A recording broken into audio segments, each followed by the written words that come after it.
ಬೆಟ್ಟದಷ್ಟು ನೋವನ್ನುಂಡು ಹೊತ್ತು ಹೆತ್ತವಳು ಹೆಣ್ಣು. ಕಂದಮ್ಮನ ಆರೈಕೆ ಮಾಡಿ ಬೋಧಿಸೋ ಶಿಕ್ಷಕಿ ಹೆಣ್ಣು. ಸರಿ ತಪ್ಪುಗಳ ತಿದ್ದಿ ಸರಿಪಡಿಸೋ ನ್ಯಾಯವಾದಿ ಹೆಣ್ಣು. ಕನಸುಗಳ ತುಂಬಿ ಭವಿಷ್ಯವ ರೂಪಿಸೋ ಆಶಾವಾದಿ ಹೆಣ್ಣು. ಕರುಣೆ, ಮಮತೆ, ಹಿತನುಡಿಗಳ ಸಂಪತ್ತು ಹೆಣ್ಣು. ರಾಗ, ತಾಳ, ವೈಯಾರದ ಗಮ್ಮತ್ತು ಹೆಣ್ಣು.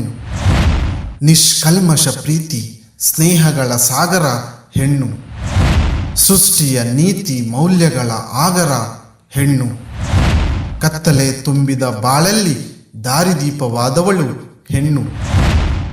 ನೋವುಂಡ ಹೃದಯಕ್ಕೆ ಮದ್ದು ಕೊಟ್ಟವಳು ಹೆಣ್ಣು. ಹೆಣ್ಣನ್ನು ಗೌರವಿಸೋಣ.